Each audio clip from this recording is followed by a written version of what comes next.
Rotarian doctor K. Srinivasan அவர்கள் Trichy Mahalakshmi Vidya Mandir CBSE பள்ளியில் கலந்து கொண்டு சிறப்பிக்கிறார். சென்னையில் ஆபரண தங்கத்தின் விலை சவரனுக்கு ஒரே நாளில் 640 ரூபாய் அதிகரித்தது.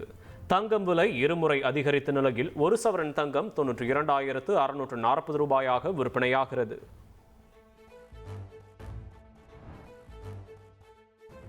தமிழ்நாட்டை தேர்ந்தெடுத்து எதிர்காலத்தை வடிவமைத்த ஃபாக்ஸ்கான் நிறுவனத்திற்கு நன்றி என முதலமைச்சர் மு.க.ஸ்டாலின் பதிவிட்டுள்ளார். தமிழ்நாட்டை தெற்காசியாவின் உற்பத்தி மற்றும் புதுமை மையமாக மாற்றுவதற்கான பயணத்தில் இது மற்றொரு மைல்கல் எனவும் அவர் கூறியுள்ளார்.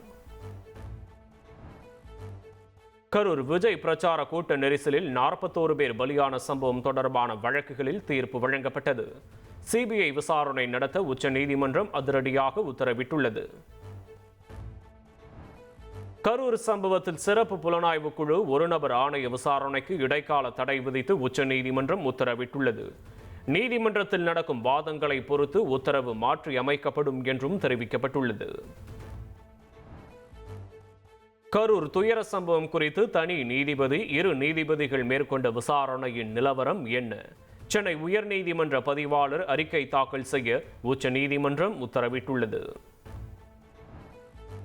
உச்சநீதிமன்றத்தை ஏமாற்றி மனு தாக்கல் செய்யப்பட்டிருப்பதாக தமிழ்நாடு அரசு தரப்பு வாதத்தை முன்வைத்தது. பாதிக்கப்பட்டவர்கள் தாக்கல் செய்யாவிட்டாலும் ஏனைய 3 மனுக்கள் தாக்கல் செய்யப்பட்டிருப்பதாக நீதிபதிகள் தெரிவித்தனர். நீதி வெல்லும் என தவேக தலைவர் விஜய் எக்ஸ் தளத்தில் பதிவிட்டுள்ளார்.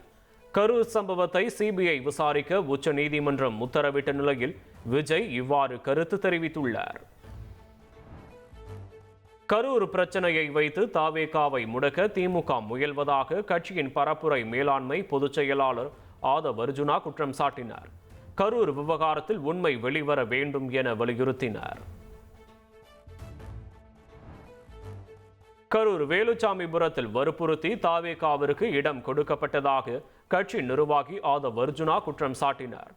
காவல்துறை கூறி நேரத்தில்தான் பிரச்சாரம் மேற்கொள்ளப்பட்டதாகவும் விளக்கமளித்தார். கரூர் துயர சம்பவத்தில் இடைக்காலமாக சிபிஐ விசாரணைக்கு உத்தரவிடப்பட்டிருப்பதாக தமிழ்நாடு அரசு தரப்பு வழக்கறிஞர் வில்சன் பேட்டி. இறுதிக்கட்ட விசாரணையை பொறுத்திருந்துதான் பார்க்க வேண்டும் என கூறினார். கரூர் வழக்கில் சிபிஐ விசாரணை தேவையற்றது என திமுக செய்தி தொடர்பு குழு தலைவர் டி.கே.எஸ். இளங்கோவன் கூறியுள்ளார்.